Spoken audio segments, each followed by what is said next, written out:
이 땅에서 어머니로 살아간다는 것 어떤 의미가 있을까? 어머니 이것을 떠올리다가 예수님의 육신에 묻힌 마리아를 떠올렸습니다. 근데 요한복음에 나오는 그 마리아, 그 여인과 관련된 본문에서는 마리아가 슬퍼했다 또는 마리아가 어땠다 그런 거는 나오지 않고요. 예수님이 어머니 마리아에게 하늘아버지의 사명에 대해서 부탁하는 장면입니다. 그러니까 어머니 마리아한테 이제 이 요한을 아들로 생각하면서 사십시오. 또 요한에게는 내 어머니로 좀 생각하면서 살아라. 근데 그 구절을 해석을 하면서 마리아에게 교회 공동체를 당신이 좀 위해서 기도하고 돌봐주십시오. 그렇게도 해석하기도 해요. 그러니까 요한복음에 나오는 예수의 어머니 마리아 그 여인의 모습은 아들이 죽어 가고 있고 여기에서 느끼는 극한의 고통을 안고 있는 여인이라기보다 어머니로서 고통도 이겨내고 슬픔도 이겨내고 어머니는 강해야 되잖아요. 그래서 사명을 안고 살아가는 그런 여인의 모습으로 나온다. 이런 생각을 했습니다. 저희 어머니는 연세가 많이 드셔서 예수를 믿었어요. 그리고 이제 지금은 천국 가셨는데 저희 어머니는 일찍부터 신앙생활을 하신 분이 아니기 때문에 저는 아까 부른 찬송, 고등학교 때부터 예수를 제가 먼저 믿어서 그 찬송을 부를 때면 하나님 우리 어머니 아버지 예수 믿게 해주세요. 구원시켜 주세요. 참 눈물을 흘리면서 많이 기도했고 또 눈물 흘리면서 불렀던 찬송입니다. 근데 제가 어머니께 받은 여러 가지 감사한 게 너무나 많아요. 그래서 제가 지금으로부터 한 5년 전이네요.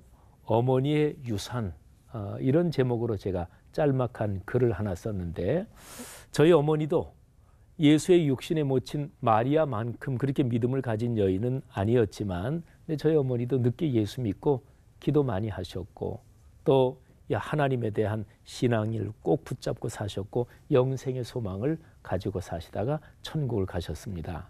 그 어머니에게 제가 받은 신앙의 유산 그런 거를 제가 글로 정리해 본 것입니다.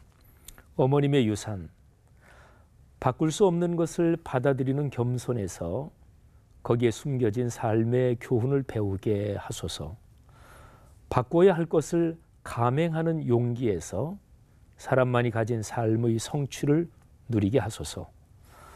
받아들여 인내할 것과 바꾸려 항거할 것을 때에 맞게 분별하는 지혜를 훈련함으로써 삶에 찾아드는 평화와 기쁨을 나누게 하소서. 아름다운 모든 것이 하늘아버지의 은혜이며 믿음과 순명의 선물임을 늘 깨닫게 하소서. 어머님 삶의 길에 이런 보석들이 가득했음을 이 저녁에 새삼 감사하며 마음을 여밉니다. 마지막으로 이런 표현으로 제 설교를 마치려고 합니다. 어머님을 가진 분들은 참 멋진 축복을 받은 분들입니다. 세상의 모든 사람들은 다 어머니를 가짐으로 행복한 분들입니다. 기도하겠습니다. 하나님, 제게 어머니를 허락해 주셨음을 감사합니다. 우리 사람에게 신을 대신한 선물, 하나님이 눈에 보이는 형상으로 이 땅에 보내주신 당신의 분신 어머님을 보내주심을 진심으로 감사합니다. 그렇게 어머니의 사랑 기억하며 또 우리 자신이 어머니의 모성애를 가지고 삶의 길을 걷게 하옵소서. 예수님 이름으로 기도합니다. 아멘.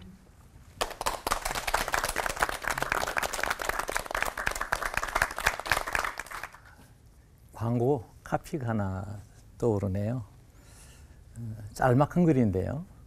어머니라고 쓰고 사랑이라고 읽는다. 그런 글을 만난 적이 있어요. 어머니는 사랑이시죠. 제가 고등학교 시절입니다. 그때 나오는 잡지 가운데서 사상계라고 있었는데 사상계는 어려운 글이 좀 많이 나왔어요. 고딩이 읽기는 힘든. 그렇지만 꼭 읽는 부분은 사상계 뒷편에 창작 단편 소설들이 쭉 열거되어 나옵니다. 그건 빠뜨리지 않고 읽었죠.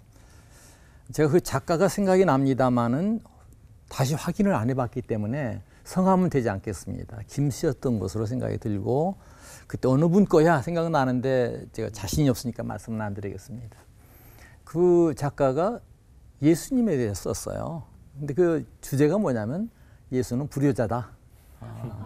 그리고 성경을 다 발췌하면서 그런 얘기를 엮어서 만들었는데 신앙이 깊지 않은 저한테는 맞아. 예수님 정말 불효자네. 예, 그렇게 생각을 가졌습니다. 예를 든다고 하면은 예수님의 어머니와 형제들이 밖에 나와 찾을 때, 밖에 당신들의 어머니와 형제들 찾는다 할 때, 저 같으면 그럴 거예요. 어머니 오셨으면은 막 뛰어나가서 맞으려고 그럴 터인데, 뭐라고 말씀하셨냐면은, 하늘 아버지 뜻대로 사는 게 내 부모요 형제다. 이렇게 말씀을 하십니다. 또 때로는 예수님을 따라 나서겠다고 나오는 사람들이 있죠. 어떤 사람이 그런 말을 하죠. 아버지 장사를 지내고 와서 따르게 해주세요. 얘기할 때 죽은 자는 죽은 대로 맡기고 너 따르려면 지금 따라와. 그런 식으로 말씀을 하시기도 합니다. 더 나아가서 또 뭐라고 말합니까? 제가 따르고 싶습니다. 주님 제자 되겠습니다. 그런데 가서 먼저 내 가족들에게 작별 인사를 하고 따르도록 해주세요. 할 때 그것도 허락하지 않습니다. 쟁기를 잡고 뒤 돌아보는 자는 나와 상관없어.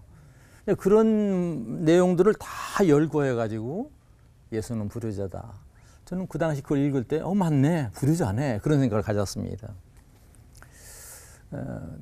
그런데 오늘 제가 본문으로 택한 누가복음 2장 51절 말씀 보시면 예수께서 함께 내려가사, 즉 예수님께서 성전에 올라가셨다가 그 제사장들이나 서기관 율법사들하고 말씀하신 다음에 그 잃어버렸던 예수를 다시 찾아서 이제 부모들이 내려가는 그 장면입니다.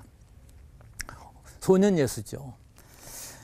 예수께서 함께 내려가사 나사렛에 이르러 순종하여 받으시더라. 그 어머니는 이 모든 말을 마음에 두니라. 이렇게 말씀하고 있습니다. 어린 예수, 소년 예수, 10살이 갓 넘은 예수님이시지만 나사렛에 내려가서 순종하여 받들었다 하는 말씀 하나면 거짓이 없는 성경은 분명하죠. 예수님은 불효자가 아니다 하는 생각입니다. 그런 면에서 어머니를 새롭게 접근해 봅니다. 저는 이 세상이 어머니로 시작되었고 구원의 역사도 어머니로 시작되었다. 그렇게 말씀드리고 싶습니다.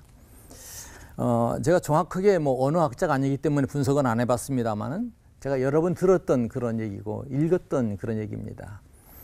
창세기 1장에 나오는 하나님께서 흑암 그 수면 위에 운행하시더라.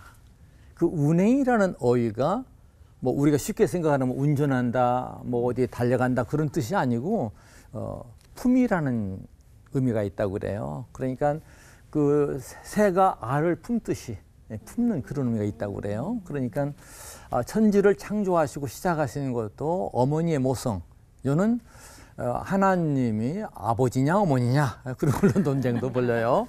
한 가지 분명한 것은 없는 것에서 있는 게 나오질 않습니다. 하나님으로부터 비롯된 세상이라면 아버지의 마음도 있고 어머니의 마음도 있다는 거예요. 다만 구약이 매우 아버지적인 남성적인 개념에서 기술되었기 때문에 우리가 쉽사리 발견하지 못하고 남성인 아버지 하나님만 생각합니다만은 그 하나님의 그 모습에는 아버지 그럽니다만은 예수님께 주로 아버지라고 부르셨죠. 그 어머니의 품성도 그 안에 있으셨다. 특별히 천지를 창조할 때 알을 품듯 어미가 자식을 품듯 새끼를 품듯 그러면서 만드신 그런 면을 생각할 때 창조의 하나님도 어머님적인 그런 면에 출발했다. 이렇게 볼 수 있을 것 같습니다. 또 그 모세가 살아난 곳, 어머니의 사랑 아닙니까? 갓 태어난 아이를 그 당시에 바로가 명한 법에 따라서 죽일 수가 없어서 그 애틋한 마음으로 갈대 상자를 만들어서 물에 띄워 살립니다. 그 마음이 얼마나 초조하고 불안하고 그러면서도 얼마나 안타까웠겠어요. 근데 그 상자라는 그 말, 히브리 말이 테바입니다. 테바. 근데 그 테바라는 말이 성경에 구약에 2번 나오는데 또 하나의 테바는 방주라고 번역하고 있습니다. 노아 방주가 테바고 그 모세의 어머니가 만든 요셉이 만든 그 상자가 테바예요. 다만 모세가 이 노아가 만든 그 방주는 잣나무, 일반적으로 이제 말하고 있죠. 코페르 나무라고 되어 있냐면 잣나무로 만들었다는 점이 다르고, 모세의 어머니는 갈대 상자를 만들었는데, 그래서 그 테바를 통해서 또 하나의 구원의 역사가 시작되었다. 이렇게 우리가 볼 수 있을 것 같습니다. 그리고 참고로 말씀드린다면은 지 목사님께서 예수님 어머니 말씀하셨습니다. 사실 저는 그 예수님 어머니 마리아가 참 목숨을 내걸고 예수님을 출산시켰잖아요. 돌에 맞을 각오를 하고 남편에게 이혼당할 각오를 하고 그리고 예수님을 출산했습니다. 대단한 희생을 각오하고 예수님 출산시켰죠. 목사님께서 나중에 그 마지막 장면도 아름답게 갖고서 말씀해 주셨습니다마는 저는 그 마리아의 심정 처절한 것만, 관조까지는 못 가고요. 처절한 심정만 남아요. 그런 어머니로 말미암아 아버지의 또 하나의 형상이라고 목사님께서 말씀하셨습니다마는 오늘 우리가 태어났고 저도 이 자리에 있습니다. 저는 어머니를 생각하면 난 불효한 사람이었어 이런 생각뿐이 없습니다. 저희 아버지는 39살 때 6.25 때 붙들려 가서 돌아가셨습니다. 좀 처절하게 돌아가셨습니다. 그때 어머니의 연세는 42. 지금으로 보면 참 풋풋한 나이예요. 제가 어렸을 때 10살 때 바라볼 때는 어머니가 할머니처럼 여겨졌습니다만은 지금 얼마나 풋풋한 때인지 몰라요. 그러고 나서 그 자식들을 기르기 위해서 얼마나 애썼는가 차마 여기 일일이 언급해서 말씀드릴 수가 없습니다. 뭐 그저 뭐 들이 나가서 뭐 김 메고 별로 혼자 다 하셨으니까요. 바느질 품을 파물고 뭐 하면서 길러 주셨습니다. 근데 그 어머니에 대해서 저는 믿음의 선배입니다. 저 때문에 어머니가 교회 나오셨으니까요. 저는 그 교회 나오신 어머니의 기도를 한번 들으면서 매우 부끄러워했습니다. 교회 나오시다 보니까 나중에 집사님이 되셨는데 여자 집사님에도 그 교회에서는 수요일 아침에 기도를 시켰습니다. 어머니가 기도할 때 제가 얼마나 부끄럽던지요. 왜 부끄러운지 짐작이 안 가시죠? 어머니가 예수님을 만나기 전에 정기적으로 하는 일이 하나 있었는데 달 밝은 밤 장독대에다가 냉수를 떠놓고 비는 일을 하셨습니다. 근데 어머니가 교회에서 기도를 하시는데 그 기도 곡조가 바로 그 곡조인 거예요. 누구나 알죠. 뭐 신령님 뭐 빌던 그 곡조와 너무나 똑같은 거예요. 뭐 그때 내용이 어떻든 간에 내용 들리지도 않고요. 아유 왜 우리 어머니 기도를 시켜서 우리 어머니 그저 장독대에서 비는 곳이 들통나게 하는 거야 하는 거 저를 너무도 부끄럽게 했습니다. 근데 지금 여러분들에게 고백드릴 수 있었던 것은 하나님께서는 기도의 곡조 상관하지 않으세요. 거기에 얼마나 그의 진한 마음이 묻어 있느냐, 그 마음이 묻어 있지 않으니 그걸 보시죠. 그 어머니가 장독대에서 빌던 마음이 교회로 옮겨졌을 뿐이고 그 산신령에서 또는 뭐 장독신령이 잘 모르겠습니다만은 거기서 그 대상이 기도의 대상이 예수님으로 하나님으로 바꿔진 것만 다를 뿐이죠. 그 내용은 여전히 자식을 위한 그런 기도이셨을 겁니다. 그 덕에 오늘 제가 살고 있고요. 그래서 제가 섬기던 교회를 새로 지었을 때 그것도 마침 저희 아내가 제안을 해가지고 어머니 나무를 하나 우리나라의 그 옛날부터 전해 내려온 주목, 안전 주목이라고 흔히 원예하는 사람 부릅니다만은 교회 앞에다 심어놨는데 지금도 어찌다 보면은 둥글고 넓적하게 자란 거가 우리 어머니 품만 같아서 감사하곤 그렇습니다. 그 은혜로 오늘 그 부끄러운 어머니의 기도 결실로 제가 여기 부끄러운 모습 그대로 섰습니다. 기도하겠습니다. 하나님 아버지, 어머니의 기도가 저에게 부끄러운 것이었습니다마는 아버지께 그 마음이 상달되고 아버지께서 어여삐 보셔서 부족한 종이 오늘 여기에 있게 되었음을 감사합니다. 항상 그 어머니 다시 배울 그날까지 어머니의 뜻, 그 기도에 부끄럽지 않은 삶을 사는 제가 되게 하시고 저희 모두가 되게 하소서. 아멘. 예수님의 이름으로 기도합니다. 아멘. 아멘.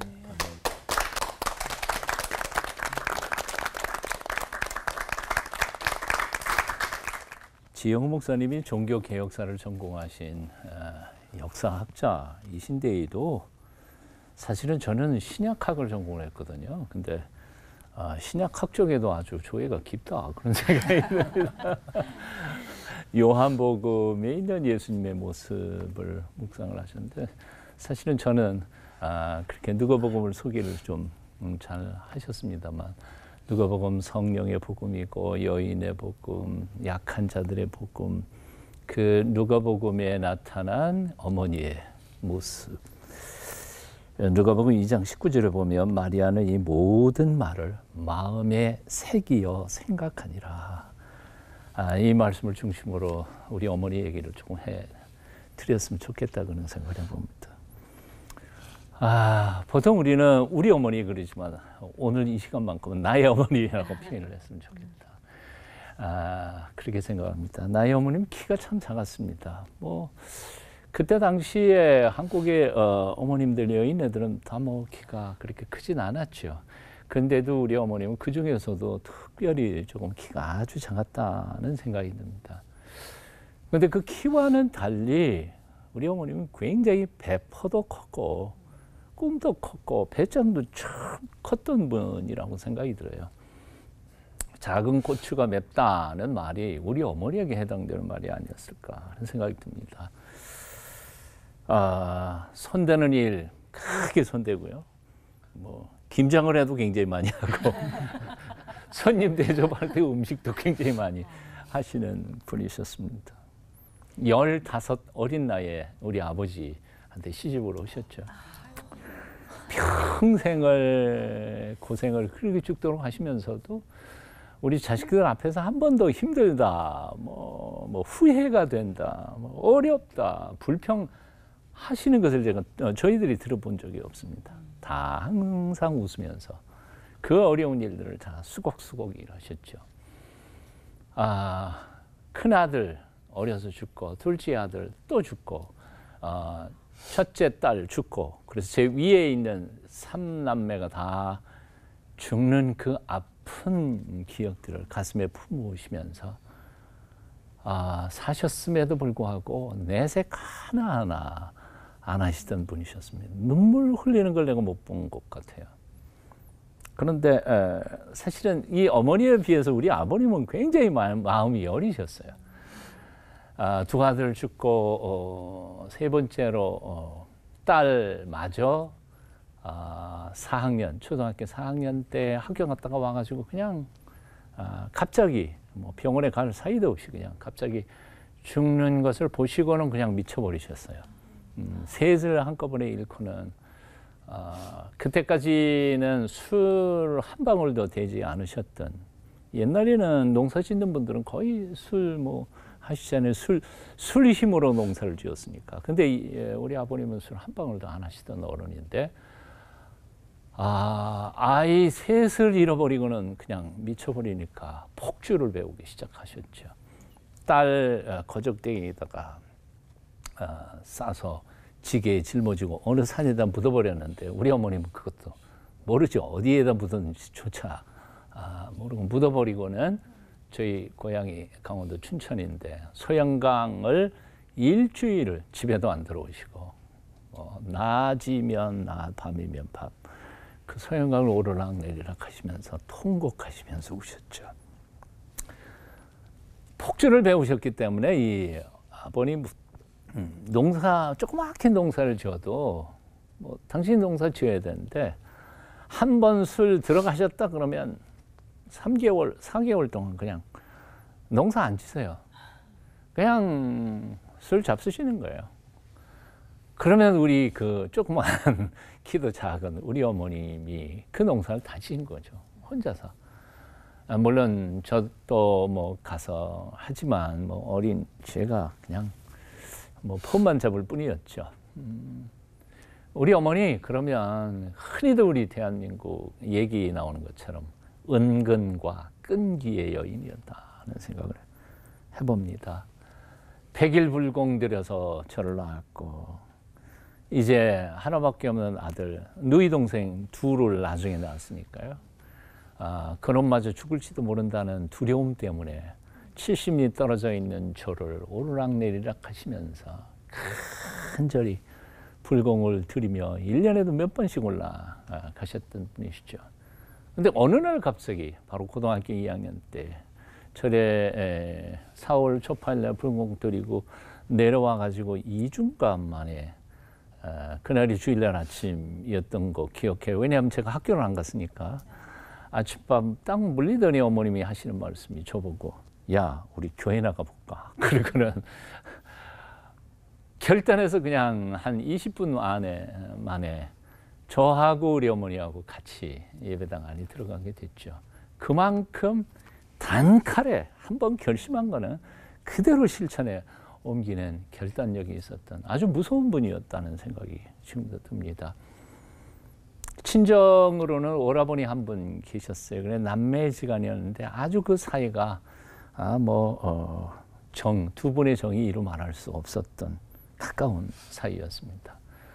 오라버니 보고 싶어서 울기도 하시고 뭐 그러셨어요. 우는 건 그때밖에는 없었던 것 같아요. 초등학교 딱 들어가서 옛날에는 한글을 늦게 배웠잖아요. 초등학교 들어가서 내가 한글을 깨우쳤다 그 소식을 듣자마자 어머님이 편지지 편지 봉투 가지고 와가지고는 편지 쓰래요. 외삼촌한테 편지 써라. 엄마 나는 편지 쓸 줄 몰라. 그랬더니 받아 적어. 그랬더니 부르시는데 이렇게 부르는 거예요. 외삼촌 전상사리 기체후 일양 만강하옵시면 무슨 소리인지를 알아들을 수가 없어요. 이게 무슨 소리야? 그냥 써. 근데 우리 외할아버지가 엄청 무서웠던 양반댁의 대감님이셨기 때문에 우리 어머니를 한글도 한문도 가르치지를 않으셨어요. 엄격해가지고 한글을 모르니까 답답하셨던지 외삼촌한테 배워달라고 그래서 그야말로 반나절 배우다가 들켜버렸어요. 그래서 그건 아궁이로 다 들어가고 우리 외삼촌하고 우리 어머니하고 그날 하루 종일 벌을 받으셨다고 그래요. 그래서 우리 어머님은 한글을 모르셨죠. 그러니까 나보고 그렇게 쓰라고 하셨는데 아직도 이상하게 생각되는 게 기체후 일양 만강하옵시면 어디서 들으신 거냐 이거. 그 한문투의 문장인데 한문도 안 배우신 분이 그만큼 아마 외삼촌이 읽던 글이나 편지글을 소리로 들은 것을 기억해 내셨던 것 같아요. 교회 나간 지 한 2주 됐는데 아시는 것처럼 교회는 무식해서는 믿을 수가 없잖아요. 성경도 읽어야 되고 몇 장 몇 절 그런데 당신은 뻥안 읽고 찬송 부르는데 못 부르고 그러니까 교회 나간 지 몇 주도 안 돼가지고 갑자기 마음이 상심하신 거예요. 나보고 나 한글 좀 가르쳐줘라. 그래서 한글을 가르쳐 드렸죠. 그래서 성경을 읽으셨는데 돌아가시기 전 해까지 1년에 거의 한 20독씩 하셨어요. 성경을 너무너무 많이 읽으셨죠. 지금도 이해가 안 되는 게 찬송가를 가르쳐 드리는데 아라비아 숫자를 모르잖아요. 그래서 1부터 시작해갖고 9, 0까지 다 해놓고 123장, 이거 123장입니다. 그런데 나중에 조금 있다가 123 쓰는 거 보니까 100 쓰고 20 쓰고 3 이게 뭐예요? 풀어서 쓰셨군요. 그냥 풀어놓은 거예요. 그러니까 읽으시지를 못하는 거예요. 그래서 제가 놀라서 아니 이거는 아니고요. 요거 3번째는 100이고 그렇게 하셨던 분이 아직도 신기한 게 문관이 조그만 농토에다가 아버님이 농사를 지셨기에 1년 내내 사계절 땅을 놀리지 않고 농사를 지셔도 입에 풀칠하기도 힘들었거든요. 근데 마침 우리 집 뒤가 군인 부대가 있어서 어머님이 또 머리를 쓰셔가지고 군 부대하고 우리 집하고 이 담에다가 구멍을 뚫어가지고 우리 집에다가 생활용품 먹는 거 이런 것들을 다 해놓고 군인들한테 담 너머로 구멍 가게 해가지고 장사를 지내셨어요. 근데 아직도 이해가 안 되는 게 그때는 한글을 배우시기 전이었으니까 숫자도 모르셨던 시절인데 장부가 없었죠. 그런데 오랜 세월 지난 다음에도 어머님은 가끔씩 이렇게 투덜거리세요. 충청도에서 온 모 병장이 외상 만 몇천 몇백 몇십 원 떠먹고도 막았다. 그래서 그걸 어떻게 기억하실까? 진짜 영리하신 분이다. 저는 성경을 읽다가 아까 말씀하셨던 누가복음 2장 19절 마리아는 이 모든 말을 마음에 새기어 생각하니라.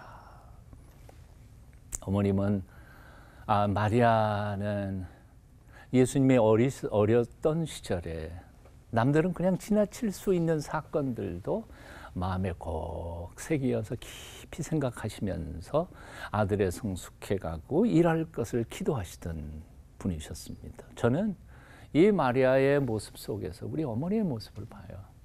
저는 정말 실수도 많고 외아들이었으니까 엄청난 사고 친 건 아니지만 별로 그렇게 착했다고 볼 수는 없을 것 같은데 우리 어머님은 다 지켜보셨어요. 그리고 언젠가는 아들을 통해 하나님이 하실 일에 대해 희망과 그리고 기대와 기도하셨던 어르신이었어요. 천국 가신 지도 꽤 오래됐는데 아직도 그 어머님이 그립죠. 조그만 하다만 키에 목회하는 아들 고생한다고 부담 주지 않겠다고 엎드려 기도하다.